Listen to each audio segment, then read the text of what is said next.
दोस्तों 28 फरवरी को हमारा कक्षा 12वीं का अर्थशास्त्र इकोनॉमिक सब्जेक्ट का एमपी बोर्ड का वार्षिक परीक्षा का पेपर होने वाला है।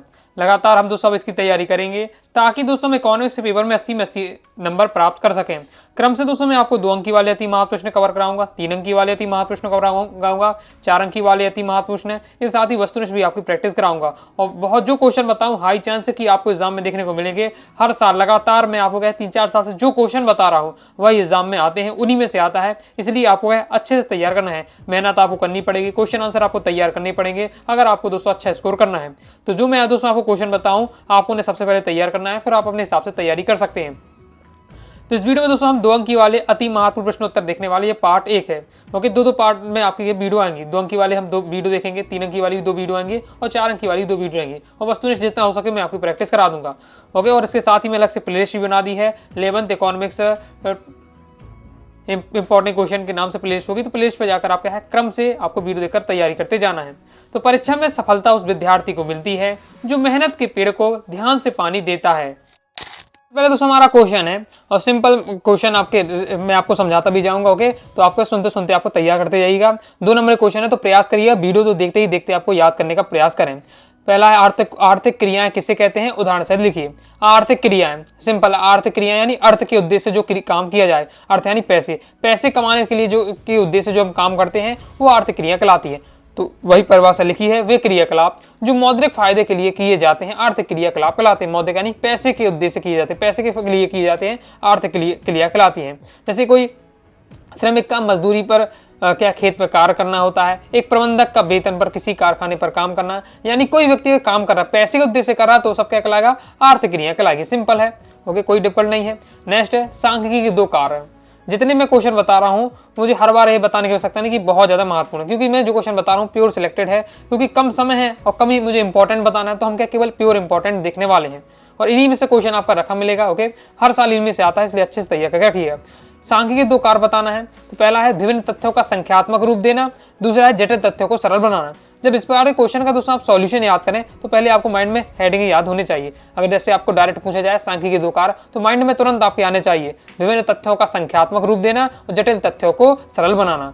फिर बाकी तो अगर अपने पॉइंट आपके याद आ गए तो आप 2 लाइन आराम से लिख पाएंगे। विभिन्न तथ्यों को संख्यात्मक रूप देना कि सांख्यिकी का अत्यंत महत्वपूर्ण कार्य है तथ्यों एवं घटनाओं का संख्यात्मक रूप देना है ताकि उनका विश्लेषण और निर्वचन किया जा सके और उनमें निष्कर्षण प्राप्त हो सके। जटिल तथ्यों को सरल बनाना, समान व्यक्ति जटिल और अव्यवस्थित समंकों को ना तो सरलता से समझ सकता है और ना उससे निश्चित परिणाम ही निकाल सकता है, परंतु विभिन्न सांख्यिकी रीतियों के प्रयोग द्वारा जटिल सांख्यिकी सामग्री को सरल बनाया जा सकता है। नेक्स्ट हमारा क्वेश्चन है अच्छी प्रश्नावली की आपको 2 गुण लिखना है। तो अच्छी प्रश्नावली के 2 गुण कौन से हैं? पहला, प्रश्नावली में पूछे गए प्रश्न सरल एवं स्पष्ट होने चाहिए। दूसरा, प्रश्न संक्षिप्त होने चाहिए जिसके उत्तर हाँ या ना में देना संभव हो। प्रश्नों की प्रकृति सरल विकल्प, बहुविकल्पी प्रश्न, विशेष सूचना देने वाले प्रश्न तथा खुले प्रश्न की होनी चाहिए। यानी अच्छा प्रश्नावली कौन कहलाएगी, जिसमें जो प्रश्नावली में जो पूछे गए प्रश्न क्या हो जाए, सरल होने चाहिए, स्पष्ट होने चाहिए। इसके साथ ही मतलब और ऐसे प्रश्न होने चाहिए कि जिनका उत्तर क्या हम हाँ या ना में दे सकें, यानी कम शब्दों में हम दे सकें। नेक्स्ट, समंकों के वर्गीकरण से आप क्या समझते हैं? समंकों का वर्गीकरण का क्या मतलब होता है? इस समंक और आंकड़े एक ही बात रहने वाले हैं। तो अभी हम तैयारी के दौरान बहुत सारे क्वेश्चन में समंक लिखे रहेगा, कहीं आंकड़ा लिखे रहेगा, कहीं डायरेक्ट डाटा लिखेगा। तो डाटा कहा जाए, आंकड़ा कहा जाए, समंक कहा जाए, एक ही बात रहने वाली, तो आपको कंफ्यूज नहीं होना है। तो आंकड़ों का वर्गीकरण से क्या समझते हैं, समंकों के वर्गीकरण से क्या समझते हैं? तो वर्गीकरण जटिल एवं अव्यवस्थित आंकड़ों को सरल, व्यवस्थित एवं बोधगम्य रूप में प्रस्तुत करने की विधि है। अतः वर्गीकरण एक ऐसी प्रक्रिया है जिसके द्वारा अव्यवस्थित आंकड़ों को व्यवस्थित रूप में प्रस्तुत करके संभावित एवं महत्वपूर्ण परिणाम निकाले जा सकते हैं। तो वर्गीकरण से आप समझ गए हैं समंकों आंकड़ों का वर्गीकरण क्यों किया जाता है। जो आंकड़े हमारे पास होते हैं, क्योंकि आंकड़े होते हैं वो क्या होते हैं, बहुत ज़्यादा जटिल होते हैं और अव्यवस्थित होते हैं, बिखरे रूप में रहते हैं, जिससे उन्हें समझना बहुत ज़्यादा कठिन हो जाता है। तो आंकड़ों का वर्गीकरण क्यों किया जाता है? आंकड़ों को सरल बनाने के लिए, सरल, व्यवस्थित और बोधगम्य बनाने का प्रमुख उद्देश्य रहता है आंकड़ों वर्गीकरण करने का। अतः वर्गीकरण एक ऐसी प्रक्रिया जिसके द्वारा अव्यवस्थित आंकड़ों को व्यवस्थित रूप में प्रस्तुत करके संभावित एवं महत्वपूर्ण परिणाम निकाले जाते हैं। यानी आंकड़ों का वर्गीकरण का मतलब है अव्यवस्थित आंकड़ों को, अव्यवस्थित और जटिल आंकड़ों को सरल बनाना और व्यवस्थित बनाना।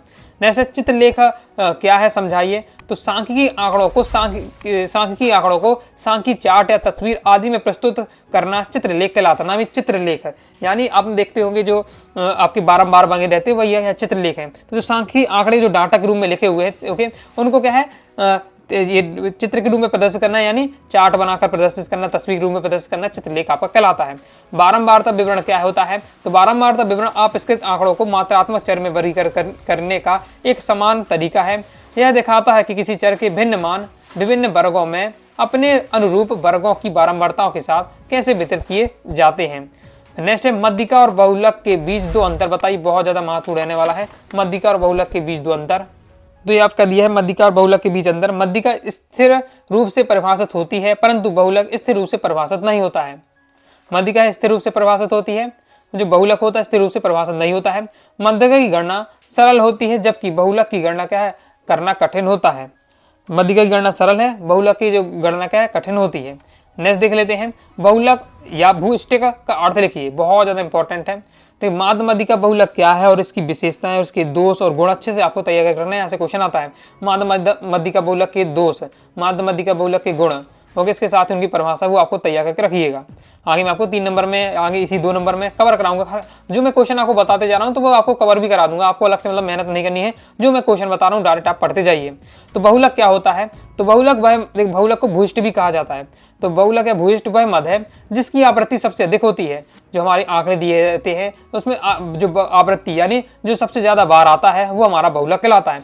अन्य शब्दों में सबसे अधिक प्रचलित मद में सांख्यिकी को भूइष्ट कहा जाता है। भूइष्ट के द्वारा किसी तथ्य, वस्तु या इकाई के प्रचलन या फैशन का पता लगाया जाता है। यानी कोई डाटा है, आंकड़ा है, उसमें वो सबसे ज्यादा बार आ रहा है, यानी वो क्या है, लोगों द्वारा ज्यादा पसंद किया जा रहा है। नेक्स्ट क्या, शून्य से संबंध का अर्थ स्वतंत्रता से है। तो जब इससे संबंध शून्य होता है तो दो चर आपस में असंबंधित होते हैं। ऐसी स्थिति में सहसंबंध का अभाव पाया जाता है। तथापि इन चरों के बीच दूसरे प्रकार का सहसंबंध हो सकता है। समान शून्य सहसंबंध का अर्थ है स्वतंत्रता ही है, क्योंकि इसके सहसंबंध की अनुपस्थिति पाई जाती है। फिर निर्देशांक या सूचकांक से आप क्या समझते हैं? अभी आपका प्रीवियस में अभी आ भी चुका है क्वेश्चन। तो निर्देशांक और सूचकांक की बात रहने वाली है। तो निर्देशांक एक विशेष प्रकार की माध्य होती है जिसके द्वारा काल श्रेणी एवं स्थान श्रेणी में होने वाले सापेक्ष परिवर्तन की समान प्रवृत्ति की माप की जाती है। परिभाषा बिलेर के अनुसार दी है। निर्देशांक एक विशेष प्रकार के माध्य होते हैं। आगे देख लेते हैं। देखिए एग्जाम में जितना लिखना चाहिए, जिस हिसाब से लिखना चाहिए उसी हिसाब से मैंने आपको सॉल्यूशन दिया है, तो तैयार करके आपको जाना है। नेक्स्ट है स्वतंत्रता के पूर्व अंग्रेजों द्वारा भारत में व्यवस्थित विऔद्योगिकीकरण के दोहरे ध्येय क्या थे? स्वतंत्रता से पहले अंग्रेजों ने भारत में क्या है, उद्योगों की स्थापना की। दोहरे ध्येय यानी होता है उद्देश्य, तो उनके डबल उद्देश्य थे। ओके, तो डबल उद्देश्य क्या थे? तो पहला है आपका भारत के में को इंग्लैंड में विकसित हो रहे आधुनिक उद्योगों के लिए कच्चे माल का निर्यातक बनाना। यानी जो इंग्लैंड में से सामान तैयार हो रहा है उसके लिए कच्चा माल चाहिए, तो कच्चा माल कहाँ से प्राप्त हो? भारत से प्राप्त करने के लिए। ओके, नेक्स्ट इंग्लैंड में विकसित हो रहे आधुनिक उद्योगों को उत्पादन के लिए भारत को एक विशाल बाजार बनाना। इसे साथ देखिए, भारत से कच्चा माल ले गए, इंग्लैंड में तैयार किया, फिर वही सामान क्या दोबारा आकर भारत में बेच दिया, तो भारत को एक बाजार भी बनाना। तो पहले एक कच्चा माल ले जाने की व्यवस्था करना, फिर जो सामान बनाया है ओके वो इंग्लैंड में, वो दोबारा आकर यहाँ भारत में बेचना। ये उनके उद्देश्य दोहरे दिए। नेक्स्ट देख लेते हैं विक्रय अधिशेष क्या है? तो किसानों द्वारा उत्पादन का वह अंश जो उनके द्वारा बाजार में बेचा जाता है विक्रय अधिशेष कहलाता है। देखिए किस प्रकार से, ये आप इस प्रकार से समझ लीजिए कि आपके जो खेत में क्या है 10 बोरी गेहूं होते हैं, 10 बोरी गेहूं होते हैं, तो आप कहेंगे कि साल भर में 2 बोरी तो मुझे घर में ही लग जाएंगे, मतलब घर में ही खाने के लिए लग जाएंगे। 2 बोरी आपने अपने रख लिए, बाकी 8 बोरी आपके पास गेहूं बचे, तो आप क्या करेंगे? तो आप क्या उसे बाजार में बेच आते हैं, उससे आपको पैसे मिल जाते हैं। तो जो आपने बेचा ओके, तो वो आपको क्या लाएगा? विक्रय अधिशेष के लाएगा। तो ये लिखा हुआ है कि किसानों द्वारा उत्पादन का वह अंश जो उसे बाजार में बेचा जाता है विक्रय अधिशेष कहलाता है। नेक्स्ट मानव पूंजी निर्माण और मानव विकास को आपको अंतर बताना है। तो मानव पूंजी निर्माण में क्या है? लक्ष्य होता है, लक्ष्य प्राप्ति का एक साधन है, जबकि मानव विकास अपने आप में क्या है? लक्ष्य ही है। मानव पूंजी निर्माण की अवधारणा मानव विकास की अपेक्षा से कम व्यापक है, जबकि मानव विकास की अवधारणा मानव पूंजी निर्माण की अपेक्षा अधिक व्यापक है। नेक्स्ट क्वेश्चन है ग्रामीण विकास से आप क्या समझते हैं? तो ग्रामीण विकास ग्रामीण क्षेत्रों में निवास कर रहे निर्धन लोगों के जीवन स्तर में सुधार कर उन्हें ग्रामीण विकास की धारा से जोड़ना, जिसके लिए इनकी मूल आवश्यकताओं को पूरा करने के साथ साथ उन्हें पर्याप्त मात्रा में सामाजिक उपपरिव्यय सुविधाएं उपलब्ध कराना हो। ग्रामीण विकास का मतलब होता है कि ग्रामीण क्षेत्रों में निवास कर रहे जो निर्धन लोग हैं उनके जीवन स्तर को सुधारना और उन्हें क्या है आर्थिक विकास की धारा में जोड़ना। बाकी ज़्यादा याद नहीं हो रहा, इतना आप तैयार कर लीजिएगा। निर्धन लोगों को उनके जीवन स्तर को सुधारना, आर्थिक विकास की धारा में उन्हें जोड़ना, साथ ही उनकी मूल आवश्यकता को पूरा करने का पर्याप्त मात्रा में क्या है सुविधाएं उपलब्ध कराना। ये है ग्रामीण विकास से मतलब। श्रमिक जनसंख्या अनुपात को परिभाषित कीजिए। तो श्रमिक जनसंख्या अनुपात एक सूचक है जो देश में रोजगार की स्थिति का विश्लेषण करने के लिए प्रयोग किया जाता है। यह अनुपात हमें इस बात की जानकारी प्रदान करता है कि जनसंख्या का कितना अनुपात एक देश में वस्तुओं और सेवाओं के उत्पादन में क्या अपना सहयोग दे रहा है। और सूत्र भी होता है सहभागिता दर बराबर कुल कार्य बल बटे क्या है कुल जनसंख्या गुणे 100। आगे देख लेते हैं कि श्रमिक जनसंख्या अनुपात आपका क्या है एक देश में रोजगार की स्थिति का विश्लेषण करती है। रोजगार की स्थिति विश्लेषण करती है। अनुपात हमें यह बताता है कि जनसंख्या का कितना अनुपात का देश के में वस्तुओं और सेवा का उत्पादन में अपना सहयोग दे रहा है। आगे देख लेते हैं। आगे नेक्स्ट है पर्यावरण के को आपको क्या है दो कार्य बताने। पर्यावरण क्या है नवीनीकरण और गैर नवीनीकरण संसाधनों की पूर्ति करता है। यह अवशेष को समाहित करता है। इसके साथ ही जनित और जैविक विविधता प्रदान करके जीवन का पोषण भी करता है। नेक्स्ट है भारत पाकिस्तान चीन में आर्थिक सुधार कार्यक्रम कब से प्रारंभ हुए। तो भारत में 1991 में, चीन में 1978 में और पाकिस्तान में 1988 में आर्थिक सुधार कार्यक्रम क्या प्रारंभ हुए। नेक्स्ट है ग्रेट लीप फॉरवर्ड अभियान कब प्रारंभ हुआ और तथा इसका क्या उद्देश्य था। तो ग्रेट लीप फॉरवर्ड अभियान 1958 में प्रारंभ हुआ था। इस अभियान का उद्देश्य बेहद यानी बड़े पैमाने पर देश की औद्योगिकरण करना था। तो ये आपको याद करके रखना है, इंपॉर्टेंट है, ऑब्जेक्ट में पूछा जा चुका है और आ भी चुका है। ओके, तो पढ़ के आपको रखना है। इस साथ ही आर्थिक भारत चीन और पाकिस्तान में आर्थिक सुधार कार्यक्रम कब स्टार्ट हो गए, तो ये भी आपको याद करके रखना है, ऑब्जेक्ट में पूछा जा सकता है। जीएसटी का पूरा नाम लिखिए, यह भारत में किस में कब लागू किया गया। तो जीएसटी है हमारा, जीएसटी का आपको पूरा नाम है आपका गुड एंड सर्विस टैक्स, वस्तु एवं सेवा कर। यह वस्तुओं और सेवाओं में का अप्रत्यक्ष कर है। यह जुलाई 2017 को भारत में कई प्रकार के करों को जैसे बिक्री कर आदि को समाप्त करके लागू किया गया था। नेक्स्ट वे विभिन्न साधन कौन से हैं जिनकी सहायता से देश अपनी घरेलू व्यवस्थाओं को मजबूत बनाने प्रयत्न कर रहा है। तो ऐसे कौन कौन से साधन है। वैश्वीकरण की प्रक्रिया है, सार्क, यूरोपीय संघ, आसियान, G8, G20 आदि क्षेत्रीय आर्थिक समूह है। पड़ोसी राष्ट्र द्वारा अपनाई गई इस विकासात्मक प्रक्रियाओं को समझना और आर्थिक उदारीकरण। आगे देख लेते हैं। आगे नेक्स्ट हमारा क्वेश्चन है, आप अर्थव्यवस्था का अध्ययन क्यों करना चाहते हैं, कारण बताइए। कोई दो आपको कारण बताने हैं। तो अर्थव्यवस्था के अंतर्गत हम विभिन्न आर्थिक समस्याओं का अध्ययन करते हैं तथा समस्याओं का विश्लेषण कर समाधान करने के लिए नीतियों का निर्माण करते हैं। तो क्वेश्चन आप समझ गए होंगे कि हमें क्या अर्थशास्त्र कौन सा सब्जेक्ट है क्यों पढ़ना है। ओके, आगे देख लेते हैं। आगे नेक्स्ट हमारा एक वचन के रूप में सांख्यिकी को समझाइए। तो एक वचन के रूप में प्रयुक्त होने वाली सांख्यिकी का आशय सांख्यिकी विज्ञान से है जिसके अंतर्गत समंकों के संग्रहण, संक्षिप्तीकरण, प्रस्तुतिकरण और विश्लेषण एवं निर्वचन से संबंधित सांख्यिकी विधियों का उचित रूप से अध्ययन किया जाता है। जैसे सारणियन के दो नियम लिखिए। तो सारणियन के दो नियम आपको बताने हैं। सारणियन की रचना कागज के आकार के अनुरूप होनी चाहिए। सबसे ऊपर सारणी की संख्या, सारणी का शीर्षक लिखना चाहिए। खानों एवं पंक्ति की संख्या ना तो बहुत ज़्यादा होनी चाहिए और ना बहुत क्या कम होनी चाहिए और तुलनात्मक समंकों के साथ साथ रखना चाहिए। सारणियन की द्वितीयक सामग्री का प्रयोग हुआ हो तो उसका उल्लेख करना चाहिए। सारणी के विभिन्न स्तंभों को जोड़ करना भी आवश्यक है। अंत में सारणी के नीचे टिप्पणियों व स्रोत को भी लिखना चाहिए। ये आपके सारणियन के दो नियम। नेक्स्ट प्राथमिक आंकड़ों या प्राथमिक समंकों की दो विशेषताएं लिखिए। तो प्राथमिक आंकड़े की विशेषता क्या है। तो देखिए प्राथमिक आंकड़े पहले द्वितीयक आंकड़े आप समझ लीजिए तो अपने आसानी से आप विशेषताएं लिख पाएंगे। साथ ही द्वितीयक आंकड़े पूछा जाए वो भी आप बता पाएंगे। प्राथमिक आंकड़े द्वितीयक आंकड़े में अंतर, आगे मैं आपको बाकी ये सब क्वेश्चन कवर कराऊंगा तो आपको क्या तैयार हो जाएंगे। तो प्राथमिक आंकड़े होते क्या है। तो अगर आप जो अनुसंधान करता है स्वयं एकत्रित कर रहा है अपने जो डाटा आंकड़ों को, तो वो क्या है प्राथमिक आंकड़े कहलाते हैं। एग्जाम्पल के लिए मुझे अगर जानना है कि आज आपकी कक्षा में कितने विद्यार्थी आए हैं, तो मैं आपके स्कूल में जाता हूं, आपकी क्लास में जाता हूं और स्टूडेंट को गिनता हूं कितने स्टूडेंट आए हुए। तो मैं गिन लिया कि हाँ क्या है स्टूडेंट इतने आए हैं। ओके, तो ये जो डाटा मुझे प्राप्त हुआ ये क्या है प्राथमिक आंकड़े हैं, क्योंकि मैंने स्वयं क्या है आपकी स्कूल में गया, आपकी क्लास में गया और मैंने स्टूडेंट की देखे कितने आए हैं। ओके, और यदि मैं क्या करता हूँ कि मैं आपके स्कूल नहीं जाता हूँ, मैं घर बैठे कॉल पर फ़ोन में पूछ लेता हूँ आपके क्लास टीचर से कि आज क्लास में कितने विद्यार्थी आए हैं, तो जो मुझे वो संख्या बताती हैं वो मेरे लिए द्वितीयक आंकड़े होंगी, क्योंकि मैं तो क्लास में गया नहीं है, मैंने किसी दूसरे के माध्यम से प्राप्त किए हैं, तो द्वितीयक आंकड़े कहलाते हैं। सिंपल है।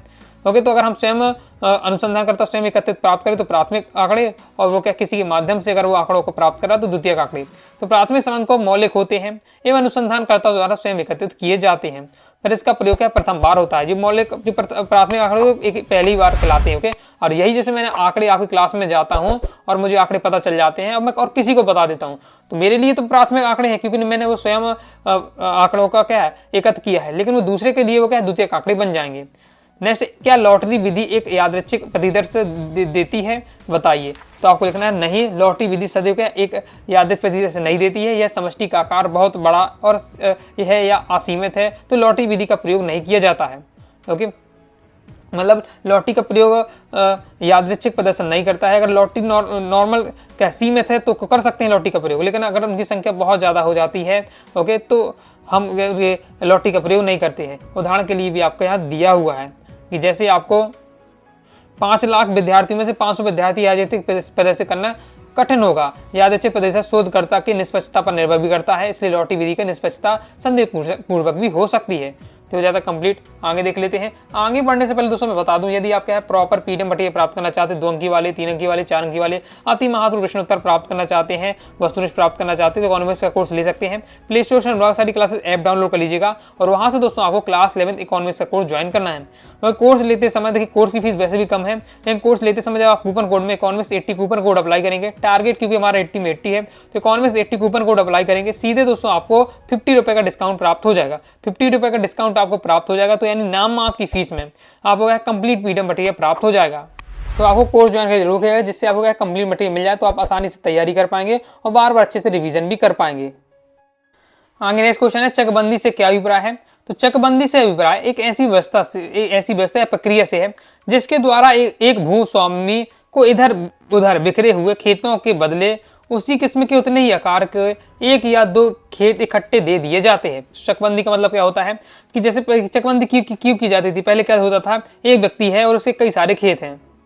ओके, एक व्यक्ति है जैसे उसके एक यहाँ खेत है, एक इस एरिया में खेत है, एक इस एरिया में खेत है और यहाँ के एरिया में, इस प्रकार से उसके कई सारे खेत हो जाते हैं। ओके, मान लीजिए सड़क गई हुई इस प्रकार से।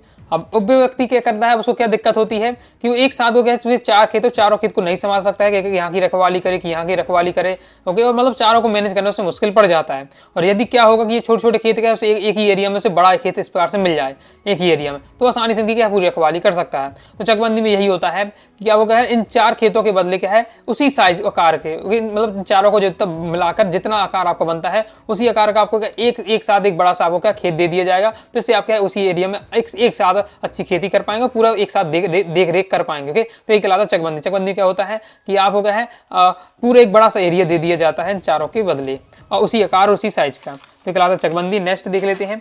नेक्स्ट हमारा क्वेश्चन है औपनिवेशिक काल में। तो जब भी औपनिवेशिक काल का शब्द का प्रयोग हो तो आप समझ जाना है अंग्रेजों के समय, नहीं तो बहुत सारे विद्यार्थी ये समझ पाते हैं औपनिवेशिक काल क्या कहलाता है। तो औपनिवेशिक काल का मतलब अंग्रेजों के समय। तो अंग्रेजों के समय भारतीय संपत्ति के निष्कासन से क्या समझते हैं, तो भारतीय संपत्ति का प्रभाव भारत से विदेश में हुआ जिससे भारतीय संपत्ति का निष्कासन कहा जाता है। इस प्रक्रिया में भारत से कच्चा माल कम दामों में विदेशों में निर्यात तथा निर्मित माल ऊंचे दामों में आयात किया जाता है, जिससे ब्रिटिश सरकार व उद्योगों की आय में क्या तेजी से वृद्धि हो। तो सिंपल शब्दों में राजचौपाऊ संपत्ति का निष्कासन यानी और भारतीय संपत्ति निष्कासन ही भारत के पैसों का निकल जाना, भारत की जो मुद्रा है उसका निकल जाना, कहाँ निकल जाए विदेशों में चला जाना। तो भारतीय संपत्ति का प्रभाव भारत में विदेश में हुआ, जिसे भारत से क्या होगा विदेश में हुआ, यानी भारतीय जो पैसा है वो क्या है विदेशों में जा रहा है, तो भारतीय संपत्ति से निष्कासन कहते हैं। इस प्रक्रिया में क्या होता है कि जो अंग्रेज होते थे कच्चा माल तो यहाँ से ले जाते थे, कम दामों में कच्चा माल ले जाते थे और वहाँ से अच्छा सामान बनाकर ऊंचे दामों पर कहाँ बेचते थे, भारत में ही बेच देते थे। तो यही है आपका भारतीय संपत्ति का निष्कासन। जैसे किसी व्यक्ति के लिए कार्य के दौरान प्रशिक्षण क्यों आवश्यक है, तो काम पर लगे कर्मचारियों को कुशलता तथा उत्पादकता बढ़ाने के लिए उन्हें उत्पादन की नवीनता उत्पादन विधियों से परिचित कराने के लिए कार्य के दौरान प्रशिक्षण देने का आवश्यक होता है। नेक्स्ट है ग्रामीण विकास में साख का महत्व लिखिए। साख मतलब होता है ऋण यानी लोन। तो ग्रामीण विकास में लोन है जो ऋण है उसका क्या महत्व होता है। आप देखते हैं सरकार भी विभिन्न योजनाएं चलाती हैं किसानों को लोन देने के लिए, तो इसका फायदा क्या होता है, तो उत्पादन प्रक्रियाओं कृषकों को बीज खाद कीटनाशकों दवाइयों कृषि यंत्र आदि के क्रय करने के लिए भूमि पर सुधार करना सिंचाई की व्यवस्था करना आदि कार्यों के लिए ऋण की आवश्यकता होती है। इन ऋणों से देश की में कृषि का प्रोत्साहन भी मिलता है और इस प्रकार से कृषि लोन दिया जाता है तो फायदा भी होता है सरकार को। क्यों? क्योंकि जो किसान होता है वो बीज, खाद, कीटनाशकों और ये सभी यंत्र खरीदता है और इससे खेती करता है। खेती से क्या है, वो खेती को बाहर बाजार ही बेचता है। ओके, तो ये इससे क्या है, सरकार को फायदा रहता है। इसके साथ ही अनुत्पादक क्रियाओं का किसान को अपने पारिवारिक निर्वाह खर्च और शादी, मृत्यु और धार्मिक अनुष्ठानों के लिए भी ऋण का सहारा लेना पड़ता है। तो ये आपके ग्रामीण विकास में ऋण या लोन का महत्व। नेक्स्ट है, शहरी महिलाओं की अपेक्षा ग्रामीण महिलाएं काम करती दिखाई देती हैं, क्यों? मतलब आपने देखा है शहरी महिलाओं की अपेक्षा गांव, जो शहर की महिलाएं हैं उसकी तुलना में जो गांव की महिलाएं वो ज़्यादा हमें काम करते हुए हमें देखने को मिलती है। ऐसा क्या कारण है? तो भारत में शहरों में 100 में से मात्र 14 महिलाएं कुछ आर्थिक क्रियाकलापों में लगी हैं। यानी भारत में देखा जाए शहरों में तो जो 100 में से क्या 14 महिलाएं काम करती है आपको दिखेंगी, लेकिन गांव में देखा जाए तो 100 में से 30 महिलाएं कुछ आर्थिक क्रियाकलापों में लगी हैं। यह पता करना बहुत ही सरल है कि किस लिए शहरों में कम महिलाएं काम करती हैं। जैसे यदि पुरुष उच्च आय अर्जित करता है तो परिवार के सदस्य महिला को काम करने के लिए निरुत्साहित करते हैं। यानी अगर जैसे किसी का पति है तो बहुत ज़्यादा पैसे कमा रहा है तो पत्नी को काम करने की क्या आवश्यकता है? ओके, वही बताया जाए, पुरुष अगर उच्च आय प्राप्त हो रही है तो कहा जाता है कि जो स्त्री है उसे इतना काम करने की आवश्यकता नहीं है, मतलब बाहर काम करने की आवश्यकता नहीं, घर ही संभाले। शहरों में अधिकांश महिलाएं क्या घरेलू कामकाज में ही व्यस्त रहती हैं। ऐसी महिलाओं को पहचान उत्पादक कार्यों में कामगार के रूप में नहीं होती है। नेक्स्ट देख लेते हैं। नेक्स्ट हमारा क्वेश्चन है, जब संसाधन निष्करण की दर उनके पुनर्जनन की दर से बढ़ जाती है तो क्या होता है? तो जब संसाधन के निष्करण की दर उनकी पुनर्जनन की दर से बढ़ जाती है तो पर्यावरण गुणवत्ता एवं जैविक विविधता को कायम रखना असफल हो जाता है और पर्यावरण का संकट उत्पन्न हो जाता है। जैसे चीन में महान सर्वाहार संस्कृति क्रांति कब और क्यों हुई और क्यों प्रारंभ हुई? तो 1965 में चीन के माओ तुंग ने सांस्कृतिक क्रांति 1966 में प्रारंभ की। इस क्रांति का मुख्य उद्देश्य ग्रामीण विकास था। इस प्रणाली में छात्रों और विशेषज्ञों को ग्रामीण क्षेत्रों में काम करने और अध्ययन करने के लिए भेजा गया है। पाकिस्तान की अर्थव्यवस्था में गिरावट के आपको कारण लिखने हैं तो अशिक्षा, राजनीतिक अस्थिरता, विदेशी सहायता पर बहुत ही अधिक निर्भरता, कृषि क्षेत्र में अस्थिरता, निष्पादन तो ये पाकिस्तान की अर्थव्यवस्था की गिरावट के मुख्य कारण। बिल्कुल सिंपल और साधारण लैंग्वेज में पूरा कंप्लीट का कॉन्सेप्ट कर दिया गया है। जैसे पिछले 2 दशकों में चीन और भारत में देखी गई समृद्धि दर की प्रवृत्तियों को आपको लिखना है। तो इसे भी आपको तय करने कम इंपॉर्टेंट लेकिन आपको पढ़ के रखना है। जैसे G8 का संक्षिप्त टिप्पणी लिखिए तो यह 8 देशों का ग्रुप नाम है G8, यानी 8 देशों का ग्रुप है जिसमें Canada, France, Germany, Italy, Japan, United kingdom, रूस, संयुक्त राज्य अमेरिका और यूरोपियन यूनियन इसके सदस्य हैं। यहाँ अध्यक्षों और अंतर्राष्ट्रीय अधिकारियों को वार्षिक आर्थिक राजनीतिक शिखर सम्मेलन होता है। यहाँ अनेक बैठकों और नीतिगत अनुसंधान होते रहते हैं। गुट की अध्यक्षता की अवधि 1 वर्ष है जो बारी बारी से सदस्यों को प्रदान की जाती है। नेक्स्ट बहुत ज़्यादा इंपॉर्टेंट है, आर्थिक क्रियाएं और आर्थिक क्रियाएं में अंतर आपको बताना है। तो आर्थिक क्रियाएं क्या होती है? जो पैसे कमाने के उद्देश्य से, धन कमाने के उद्देश्य से की जाती है वो आर्थिक क्रियाएं। जो क्या है, जिनका उद्देश्य पैसा कमाना ना हो वो हमारी अनार्थिक क्रियाएं। जैसे देखिए तो ये समझिए अनार्थिक क्रिया में जैसे क्या आता है, मनोरंजन है, समाज सेवा कर रहे हैं, देश प्रेम है, दया भाव है, तो ये सब हमारी अनार्थिक क्रिया हैं। और आर्थिक क्रियाएं मानवीय आवश्यकताओं से प्रेरित होती हैं तथा आर्थिक क्रियाओं का क्षेत्र सीमित होता है, क्योंकि अनार्थिक क्रियाएं मानवीय इच्छाओं से प्रेरित होती है तथा अनार्थिक क्रियाओं का क्षेत्र क्या व्यापक होता है।